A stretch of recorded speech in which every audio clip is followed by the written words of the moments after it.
Hai anak-anakku, senang sekali bisa berjumpa lagi dengan kalian.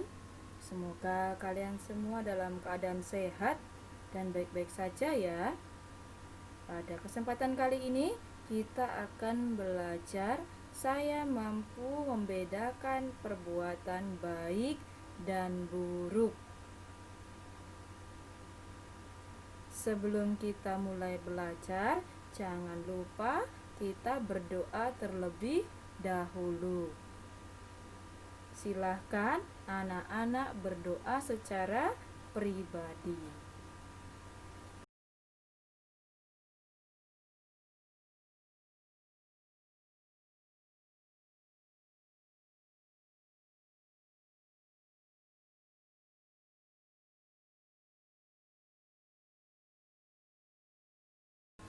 Setelah berdoa, sekarang kita mulai pelajaran kita. Anak-anak menyiapkan hati dan pikirannya untuk bisa memahami pelajaran kali ini. Nah, anak-anak, pasti anak-anak melihat gambar yang ada di layar, bukan? Nah, yang mana ini yang perbuatan yang baik, mana perbuatan yang buruk? Betul sekali. Ini perbuatan yang baik, yang baik, yang baik, yang baik. Nah, dan yang ini adalah perbuatan yang buruk. Pasti anak-anak juga pernah melakukan hal yang sama. Baik itu melakukan hal yang baik atau melakukan hal yang buruk. Baik kepada teman, kepada saudara, atau bahkan kepada orang tua. Sebelum kita lanjut, sekarang coba anak-anak lihat video berikut ini ya. Move it over here. Okay. Beep, beep, beep. Okay, stop. What? Beep, beep, beep. Hey, you almost hit me. Sorry. Release the marble.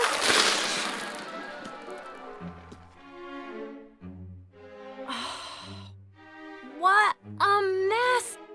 Caleb, it is time for family worship. Get your book. And pick up all these marbles. Someone could get hurt.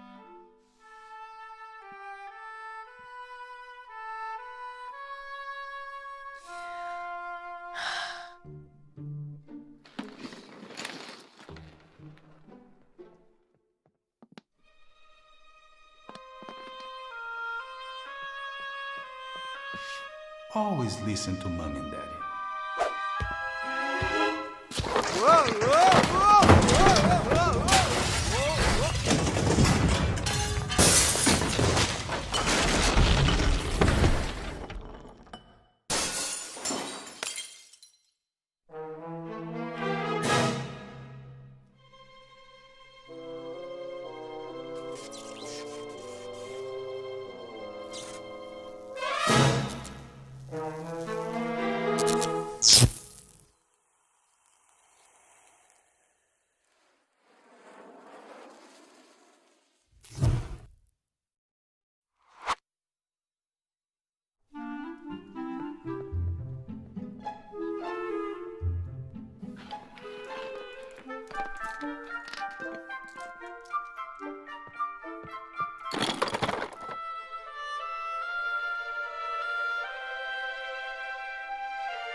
Thank you. I'm so proud of you for obeying. Now, let's hurry up. Your sister and dad are waiting for us. Anak di dalam video tadi baru saja selesai bermain. Lalu ia hendak pergi meninggalkan tempat mainnya tanpa membereskannya terlebih dahulu. Tetapi sebelum ia pergi, tiba-tiba suara hatinya berkata, "Jika aku tidak membereskan tempat ini, nanti ayahku bisa terjatuh, terluka. Lalu mama dan papanya akan marah." Akhirnya ia membereskan mainannya dan ibunya bahagia karena melihat anaknya bisa membereskan mainan sendiri. Ibunya bangga kepada anaknya. Jika kita melakukan hal yang baik seperti anak dalam video tadi, membantu orang tua atau menghibur teman yang sedih atau berbagi bekal, berbagi makanan, pasti dan tentu saja akan mendapat pujian, sama seperti anak dalam video tadi. Karena ia mengikuti suara hatinya untuk membereskan mainan, maka ia mendapatkan pujian. Ia membuat ibunya bahagia. Namun, jika kita melakukan hal yang buruk atau yang salah, misalnya membuang sampah sembarangan. Ayo, siapa di antara anak-anak yang suka buang sampah sembarangan? Atau berkelahi dengan temannya, berkelahi dengan saudaranya, atau marah pada orang tuanya, tentu akan mendapatkan hukuman. Seperti anak dalam video tadi, jika seandainya ia tidak membereskan mainan, pasti mama dan papanya akan marah. Nah, anak-anak, Yesus sudah memberi kita kemampuan untuk menolak yang jahat dan melakukan yang baik. Jadi, Yesus sudah memberikan kita kemampuan. Apa sih kemampuan ini? Kita bisa menolak, kita bisa melakukan yang baik. Dari mana kita tahu? Nah, ini dia. Ada yang namanya suara hati. Di mana, Bu, suara hati itu? Di hati kita masing-masing. Apa gunanya suara hati? Coba kamu lihat gambar di depan. Nah, ini fungsinya. Untuk selalu memilih yang baik. Suara hati ini selalu memikirkan atau mengatakan hal-hal yang baik. Tapi ternyata ada iblis. Nah, iblis inilah ajakan-ajakan yang jahat, yang buruk. Maka kita diberi kemampuan. Ayo, kamu mau berbuat yang mana? Yang jahat atau yang baik? Tapi tentu saja hati kita akan selalu mendorong kita untuk berbuat yang baik. Misalnya, kamu ulangan, tadi malam tidak belajar, lupa belajar. Lalu kamu mau nyontek. Lalu suara hatimu bilang, jangan mencontek, Ayas. Atau jangan mencontek, Selin. Nanti kamu dimarahi guru. Nanti kamu dimarahi mama. Tapi iblisnya bilang, enggak apa-apa, daripada nanti kamu remedi, daripada nanti nilaimu jelek.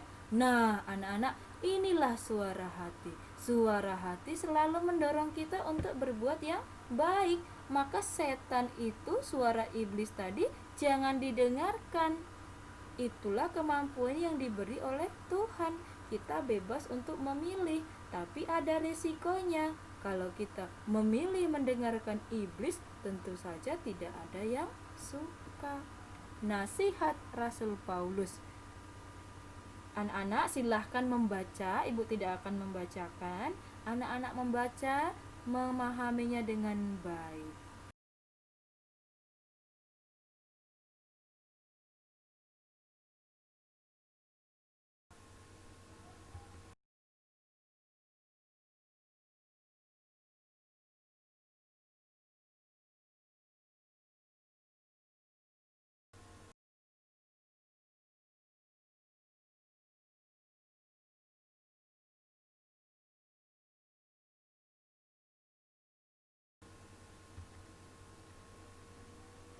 Lalu setelah anak membaca tadi, apa nasihat Santo Paulus bagi kita? Ayo, siapa yang bisa memberikan pendapatnya? Apa kira-kira nasihat Santo Paulus dari bacaan kitab suci yang tadi sudah anak-anak baca?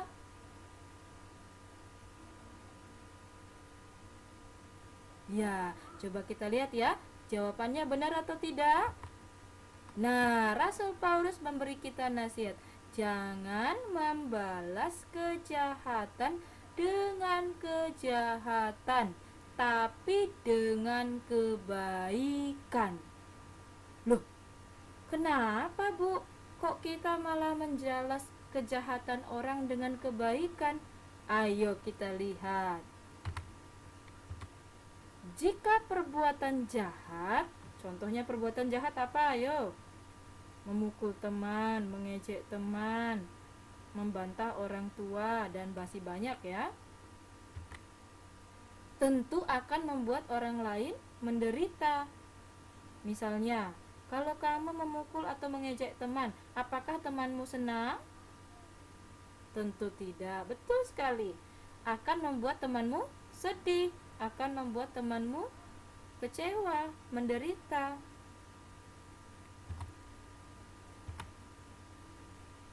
Dan jika perbuatan jahat dibalas jahat, hanya akan menambah permusuhan. Loh, kok bisa? Coba bayangkan, jika misalnya Lionel, contoh ya, jika Lionel memukul temannya, lalu temannya itu membalas memukul, lalu Lionel balas balik, lalu temannya balas lagi, kapan selesainya?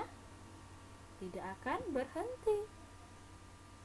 Maka kalau perbuatan jahat dibalas dengan yang jahat, hanya akan membuat permusuhan. Bukan hanya kamu nanti yang bisa bermusuh, tapi juga orang-orang di sekitarmu. Tapi jika perbuatan jahat dibalas dengan kebaikan, akan menjadi sadar teman yang berbuat jahat tadi. Loh, kok bisa Bu? Bisa, coba ganti lagi. Misalnya Selin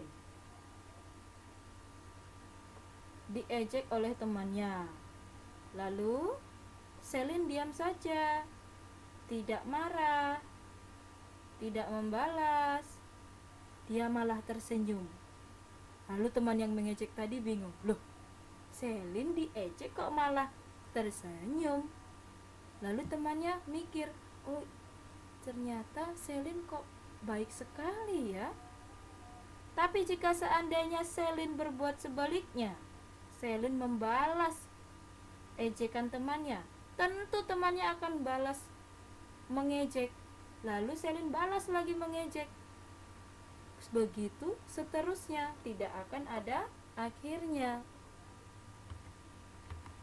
Tapi jika perbuatan baik yang kita lakukan, pasti akan menimbulkan kegembiraan, damai sejahtera.